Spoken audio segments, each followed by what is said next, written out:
बिस्मिल्लाहिर्रहमानिर्रहीम। अस्सलाम वालेकुम। उम्मीद है आप सब खैरियत से होंगे। आज 24 मार्च है और पाकिस्तान में पीर की सुबह। हम अपने न्यू वीलॉग के साथ आपकी खिदमत में हाजिर हैं, जो कि ग्रीन इकोनॉमी के मुतालिक है।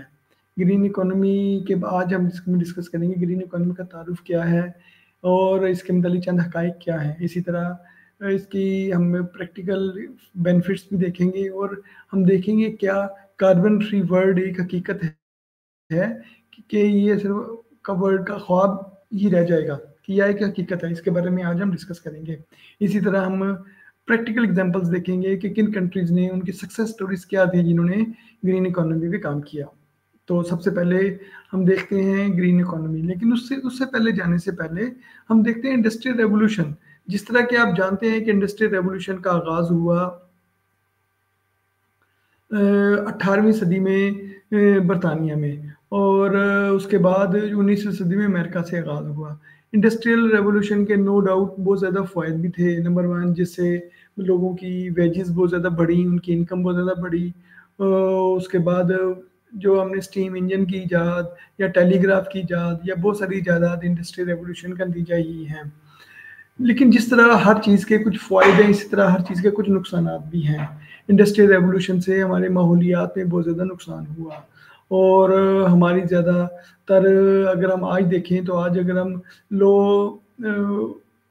अगर हम देखें लो लो एयर क्वालिटी इंडेक्स की मेयार की बात करते हैं तो वो भी उस इंडस्ट्रियल रेवोल्यूशन का नतीजा ही है।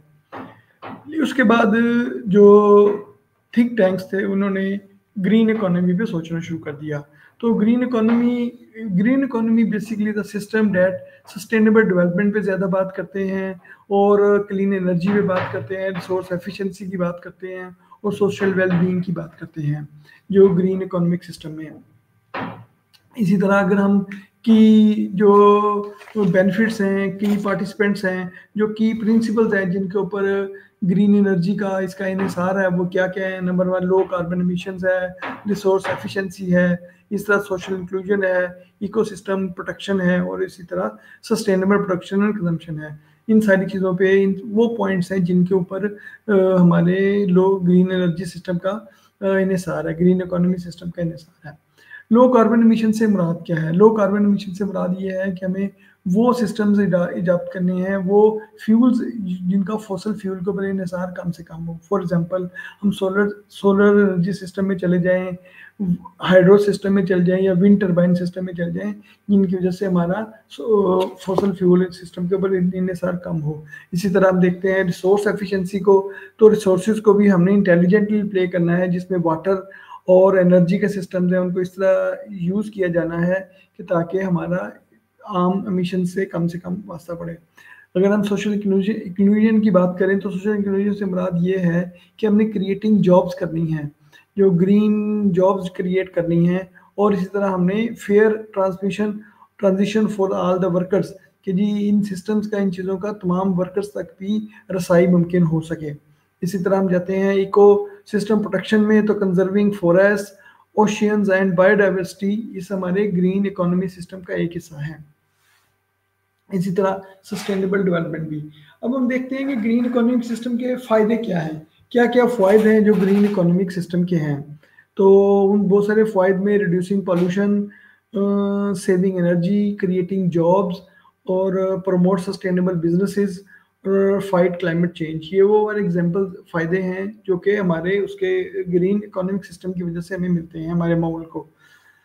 अब एग्जांपल्स अगर हम ग्रीन इकोनॉमिक सिस्टम की जो इन एक्शन हैं हम देखते हैं वो क्या क्या है। रिन्यूएबल एनर्जी है जिसमें सोलर और विंड पावर की रिप्लेसिंग है, जिन्हें कोल और गैसेस को रिप्लेस करना है। इस तरह इलेक्ट्रिक व्हीकल्स का इस्तेमाल है जो कि हमारे एमिशंस को कम करने का बायस बनता है। इसी तरह ग्रीन बिल्डिंग्स हैं, सर्कुलर इकोनॉमी है, ऑर्गेनिक फार्मिंग है, जो कि हमारे ग्रीन इकोनॉमिक सिस्टम का एक हिस्सा है। अब हम जिस तरह हम बात करते हैं कि हर एक सिस्टम जो भी है उसके कुछ मिथ्स भी हैं, इसी तरह ग्रीन इकोनॉमिक सिस्टम के बारे में भी कुछ मिथ्स हैं जो कि रियलिटी के बिल्कुल बरक्स हैं।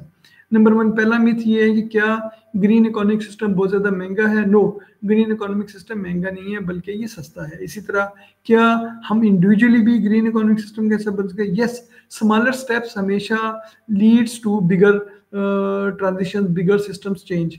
तो स्मॉलर स्टेप्स इंक्लूड हैं। तो ये 2 मिथ्स हैं जो कि हमारे ग्रीन इकोनॉमिक सिस्टम के बारे में लोगों के ज़हन में बहुत ज़्यादा आते हैं। अब हम बात करते हैं कि जी ग्रीन इकोनॉमी हमेशा कार्बन न्यूट्रल का ख्वाब एक अधूरा ख्वाब ही रह जाएगा? नो, बहुत सारे ममालिक ने कार्बन न्यूट्रल पे काम करना शुरू किया। अब कार्बन न्यूट्रल से मुराद क्या है? कार्बन न्यूट्रल से मुराद ये है कि जितना कोई भी कंट्री, कोई भी इंडस्ट्री जितना ज़्यादा कार्बन अपनी एमिट करती है अपने माहौल में, उतनी ही चीज़ को वो एब्ज़ॉर्ब भी करे। वो ऐसी चीज़ें, ऐसे दरख्त, ऐसी प्लांटेशन, ऐसे सिस्टम्स लगाए जो कि उतनी कार्बन को एब्ज़ॉर्ब करें। तो जितनी ज़्यादा ओमिट करेगी उतनी ही अगर वो एब्ज़ॉर्ब करे तो that is called carbon neutral, और अगर वो जितनी ओमिट करे और उससे कम एब्ज़ॉर्ब करे तो दैट इज़ कार्बन पॉजिटिव, और अगर जितनी ओमिट करे उससे ज़्यादा एब्ज़ॉर्ब करे तो that is called carbon negative. तो हम देखेंगे कि भूटान पूरी दुनिया में एक ऐसा मुल्क है जो कि इस वक़्त कार्बन नेगेटिव कहलाता है। अब हम आते हैं, जिस तरह पहले मैंने बात की कि अब हम आते हैं ये देखते हैं कि सक्सेस स्टोरीज़ कौन-कौन सी हैं।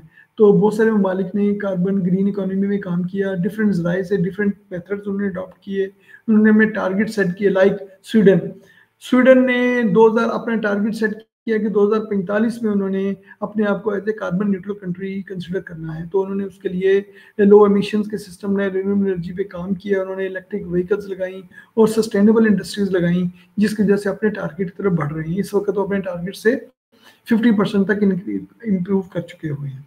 इस तरह कोस्टा रिका है, कोस्टा रिका ने रिन्यूएबल एनर्जी पे बहुत ज़्यादा काम किया और 99% अपने सिस्टम्स को रिन्यूएबल एनर्जी में कन्वर्ट कर दिया है। अब हम आते हैं टेस्ला ने इस पे बहुत ज़्यादा काम किया, उन्होंने इलेक्ट्रिक व्हीकल्स पे काम किया और अब तक वो 1.3 मिलियन इलेक्ट्रिक व्हीकल्स मार्केट में सेल कर चुके हैं। टेस्ला को देखते हुए फोर्ड ने, BMW ने और टोयोटा ने इन पे काम किया और इलेक्ट्रिक व्हीकल्स मार्केट में सेल कर रहे हैं।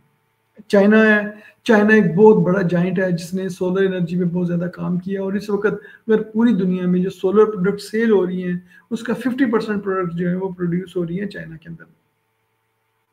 और चाइना ने अपना जो है वो टारगेट सेट किया है 2060 में, 2060 तक वो as a carbon neutral country अपना टारगेट बन रही है। अब हम आते हैं जर्मनी ने भी एक बहुत अच्छी एग्जांपल है, जिन्होंने अपने आप को लो एमिशन कंट्री या ग्रीन एनर्जी सिस्टम अडॉप्ट करते हुए किया और अब तक वो 40% रिडक्शन कार्बन एमिशंस में रिडक्शन कर चुके हैं अपने सिस्टम्स के बारे में। तो जिस तरह मैंने पहले को बताया कि भूटान है, भूटान पूरी दुनिया में वाहिद मुल्क है जो कि कार्बन नेगेटिव कंट्री कहलाता है। उसकी पूरी लैंड का 72% हिस्सा ग्रीन फॉरेस्ट पे मुश्तमिल है। नीदरलैंड ने साइकिलिंग के सिस्टम को बहुत ज़्यादा अडॉप्ट किया, सस्टेनेबिलिटी के सिस्टम को बहुत ज़्यादा अडॉप्ट किया और वो भी उसी रो में है जो कि कार्बन न्यूट्रल कंट्री कहलाने के लिए। अब हम ये तो है पूरी दुनिया में जो तरक्की याफ्ता ममालिक हैं, तरक्की पज़ीर ममालिक हैं, हमारे हमसाए इंडिया है, वो इलेक्ट्रिक व्हीकल्स पे बहुत ज़्यादा काम कर रहा है। लेकिन इसके बरक्स अगर हम अपने वतन अजीज़ पाकिस्तान में देखते हैं तो हमने रिन्यूएबल एनर्जी पे कुछ ज़्यादा काम नहीं किया, या हम कहें कि रिमार्केबल काम नहीं किया कि जो दुनिया की लिस्ट में किसी जगह आता। तो हमें ज़रूरत है कि हम इस पे काम करें, हम सबको एज़ ए इंडिविजुअल ज़रूरत है कि हम काम करें और अपने स्टेप्स को ऐड ऑन करें as a whole collective efforts के अंदर। तो आज का इतना ही जो कि मैंने ग्रीन एनर्जी के बारे में आपसे डिस्कस किया, ग्रीन इकोनॉमी के बारे में आपसे डिस्कस किया। इंशाल्लाह ताला अगले वीलॉग्स में आपसे मैं फर्दर चीज़ें ग्रीन इकोनॉमी के बारे में डिस्कस करूँगा। तो तब तक अपना ख्याल रखिएगा। वस्सलाम।